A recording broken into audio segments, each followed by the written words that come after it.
let's talk engagement rate. Hi, I'm Lauren McDonald with the IBM Marketing Cloud.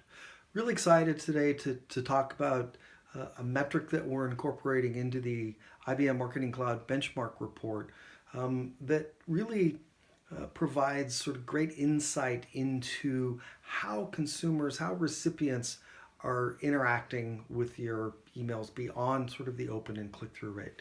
So let's talk about what the engagement or read rate is. So engagement rate is basically a look at how long across three intervals people are actually looking at and engaging with your emails. So the top level one is in fact called read rate, and that's where somebody looks at your email for at least 8 seconds or more. The second one, the one in the middle, is where people will look at your email for from 2 to 7 seconds, so less than 8 seconds, but 2 seconds or more, and that's called the skim rate. And then the lowest one, which is called the glanced slash delete rate, is where people will actually look at your email for 2 seconds or less or delete it. So what does that mean? So when we look at our findings this year, and so what we did is we looked across all of the IBM Marketing Cloud clients that are using our Email Insights email analytics tool to see what those rates were. And on average, the read rate across most of our clients averaged at 52%. Blah, blah, blah, blah.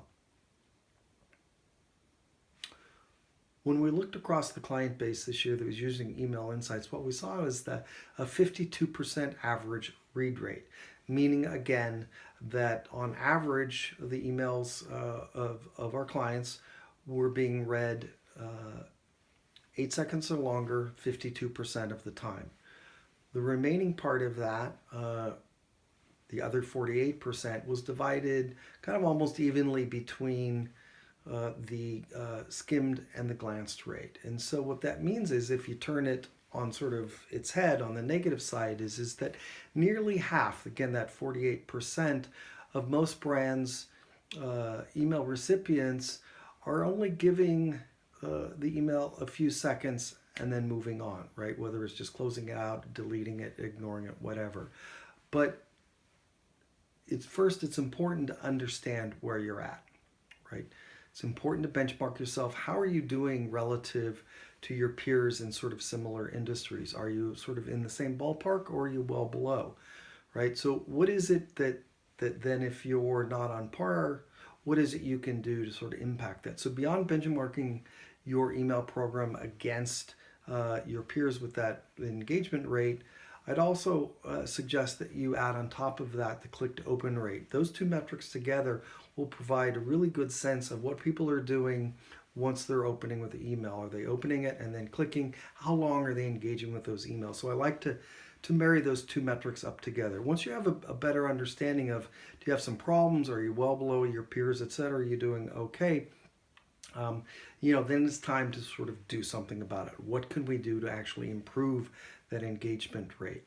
So the first thing is to move beyond just thinking about responsive design, fluid, mobile friendly. That's kind of table stakes these days, to make sure you're reducing that friction in your email, and it makes it easy for people to view your email on a mobile device. It looks pretty good. There's no sort of technical issues. It's not sort of jumbled up or anything like that. But really, you need to move beyond that. The mobile reader today has a shorter attention span. They're literally mobile, they're moving, etc. Their context is they probably are at a Starbucks, in an elevator, walking down the sidewalk, whatever it is, and they may not be able to pull out a credit card to make a purchase or convert or sign up for that webinar or whatever it is. So it's important to understand that context and say, how then can we engage with these recipients in those emails, get them to come back later? How can we get them to engage longer, to stop what they're doing, and to actually read and engage and ultimately convert, do what we want with those emails? And that's again where that sort of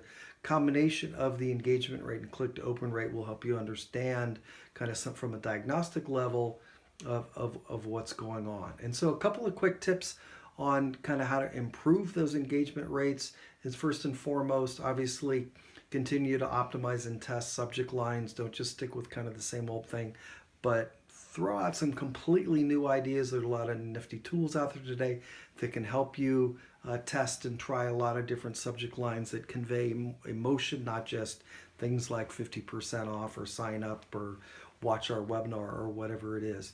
Secondly, and really the key point I want you to think about today is visuals. The human brain processes images significantly faster than it does text. So not saying not to stop using words in your emails, but think about how you can incorporate more visuals, more images, everything from just, great photography that conveys emotion, value proposition, benefits, not just product shots.